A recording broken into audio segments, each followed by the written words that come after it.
अस्सलाम वालेकुम स्टूडेंट्स। आज का हमारा topic chapter number 3 dynamics, Newton second law of motion. Newton first law में हमने पढ़ा था कि न्यूटन फर्स्ट लॉ ओबे करता है जब कोई नेट फोर्स एक्ट ना कर रही हो, ठीक है।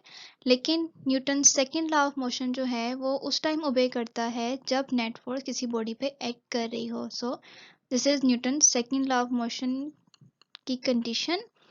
And now this is definition. When a net force acts on a body, it produces acceleration in the direction of the net force. जब किसी बॉडी पे नेट फोर्स एक्ट की जाती है तो उसके अंदर एक्सेलरेशन प्रोड्यूस होता है। अब ये एक्सेलरेशन जो है वो नेट फोर्स के डायरेक्टली प्रोपोर्शनल होता है और उसके मास के इनवर्सली प्रोपोर्शनल होता है। डायरेक्टली प्रोपोर्शनल का मतलब है कि अगर आप एक चीज़ का एक्सेलरेशन इंक्रीज कर रहे हैं और साथ साथ उसकी फोर्स भी इंक्रीज हो जाएगी, ठीक है। फोर्स इंक्रीज कर रही है, एक्सेलरेशन इंक्रीज कर रहा है। फोर्स डिक्रीज करेगी, एक्सेलरेशन डिक्रीज हो जाएगा। इसको कहते हैं डायरेक्ट रिलेशन, ठीक। इस तरह से अगर मैं कह रही हूँ कि एक्सेलरेशन जो है वो inversely proportion to its mass, acceleration inversely proportional है मास के, इसका मतलब है कि आप एक्सेलरेशन इंक्रीज कर रहे हैं तो मास क्या हो रहा है, डिक्रीज हो रहा है। एक्सेलरेशन डिक्रीज हो रहा है, मास इंक्रीज हो रहा है। इस तरह से ये आपका इसका इनवर्स रिलेशन में आ जाता है।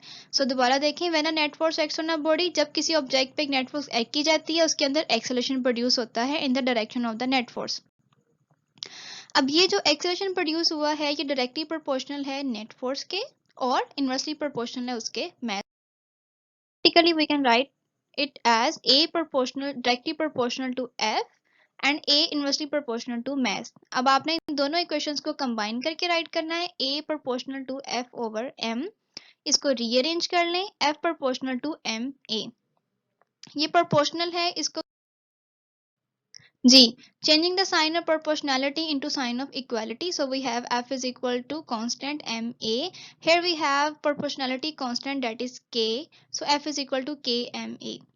So in international system of units the value of k is 1, so f is equal to 1 ma, so 1 को multiply करेंगे तो f is equal to ma आपके पास आ जाएगा।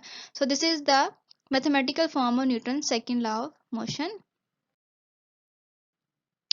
Unit of motion in the international system of unit of force is Newton, which is represented by symbol capital N.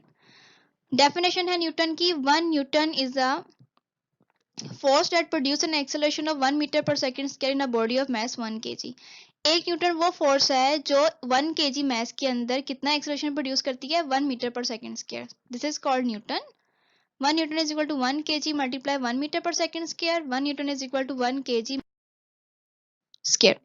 This is your second law of motion and this is very important for your board point of view and as well as for your test and your concepts for these questions of motion.